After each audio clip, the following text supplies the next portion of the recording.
Good morning, students. Hope you're all doing well with your health and studies. I'm here again with yet another very interesting topic from your book, New Radiant Reader. And in this video, I'm going to explain you the three lessons, which are lesson number 6, Raja Bhoj part 1, lesson number 7, Raja Bhoj part 2, and Raja Bhoj part 3.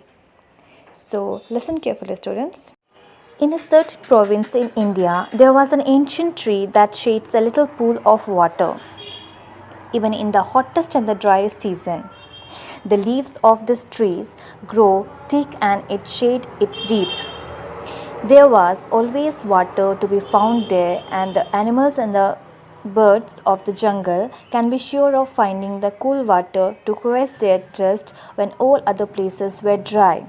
There was a stone idol which was placed there for long, and it has been deserted for many years. No one passes that way, no one comes for praying there, and no one lays offering of jasmine on it.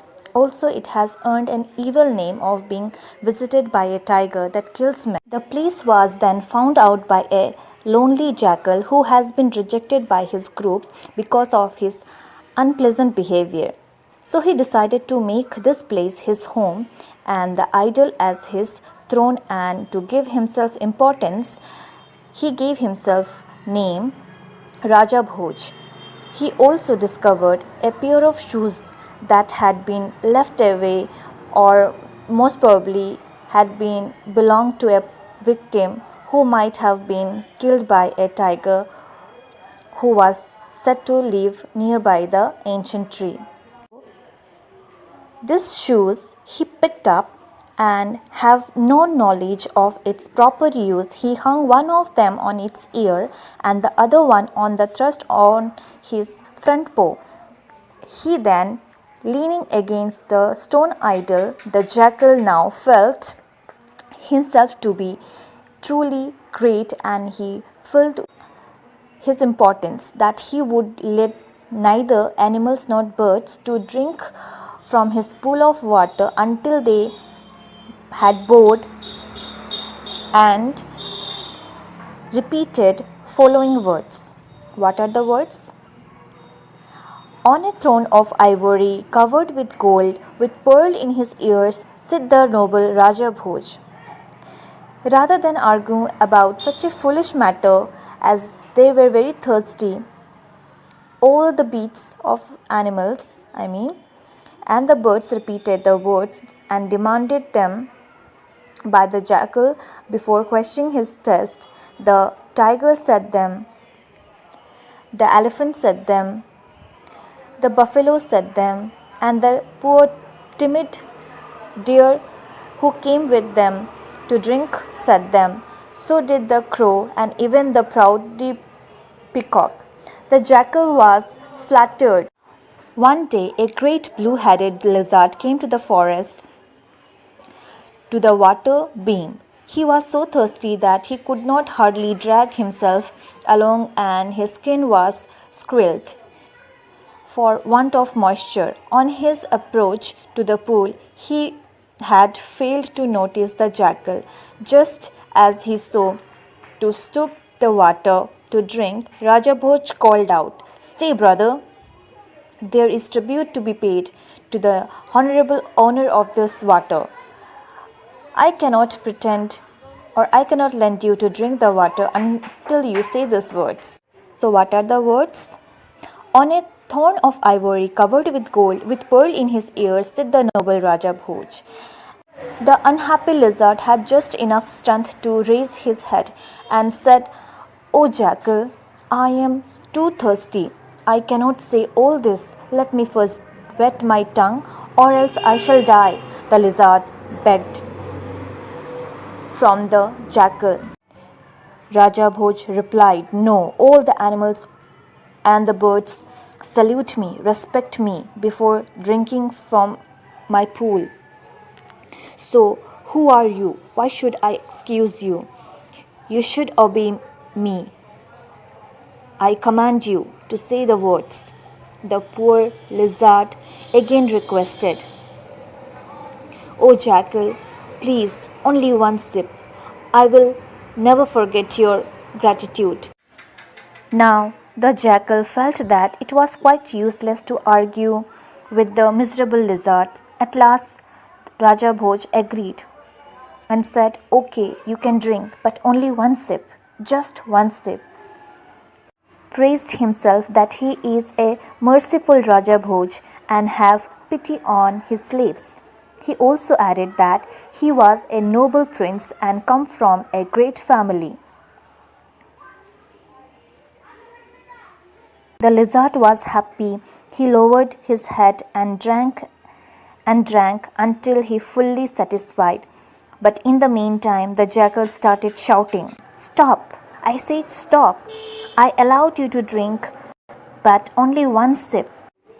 After quenching his thirst, he pretended to salam, and now he started to pay the tribute to the jackal. He said, "Oh, on stone, be platted with mud, a dirty old stone on his ears, sit a wicked jackal who calls himself Raja Bhoj." After saying these lines, he ran from the place for his safety, but his home was far away from that place. He ran fast, but his legs were not meant for racing, so the jackal was quickly gaining on him. Luckily, he got a silk cotton tree on the way and he quickly climbed on that tree. As the jackal cannot climb on the tree, he angrily called the lizard, "You villain, come down." The jackal started panting and he chased the lizard for a very long time, resting on the tree and felt safe now. The lizard replied, "O Raja Bhoj, you have lost your old shoe," in a mocking way. "Go back and find your treasure. You have enough time because I'm not going to come down and I'm going to rest here for a year." Raja Bhoj howled with anger, "No, I will not go anywhere. I will sit here and I will wait for you for a year if needed." Lizard peeped down, inquired about the jackal what he was doing. As the jackal was too tired chasing the lizard, he decided to sit and rest and wait for the lizard to come down. And soon the lizard could see the jackal was getting asleep. By and by, the jackal began to breathe heavily and then snoring after the lizard quickly came down, who was just pretending to sleep. The lizard crept down the trunk and ran along a long, low branch, and at the end of it, he leaped to the ground with a heavy noise. The jackal was instantly awakened and chase began all over again. This time, the lizard felt sure that he could reach his home in safety, for the jackal had lost a good few seconds in making round to see which way the lizard had taken. Faster and faster ran the lizard, but the jackal steadily gaining on him, indeed so close behind him that he could hear him. The lizard was only half a finger off his hole. He felt a snap of the jackal's teeth on his tail. Raja Bhoj had caught him and trying to drag him backward. The lizard shouted, "Stop! I have something to say to you," digging his paws in the earth. Raja Bhoj responded, because he cannot speak because he had held the tail of the lizard in his mouth. The lizard continued, "How it is, O son of kings, that you say but when truly great flocks such as the art of saying Grikram speak." Raja Bhoj, "Grikram," answered the lizard, thinking of the noble family. Now to say Grikram, the jackal had opened his mouth, whereas to say he just have to growl through his nose. At that moment, the jackal opened. The lizard quickly moved and reached his home safely. And his life was saved from the jackal who had named himself Raja Bhoj.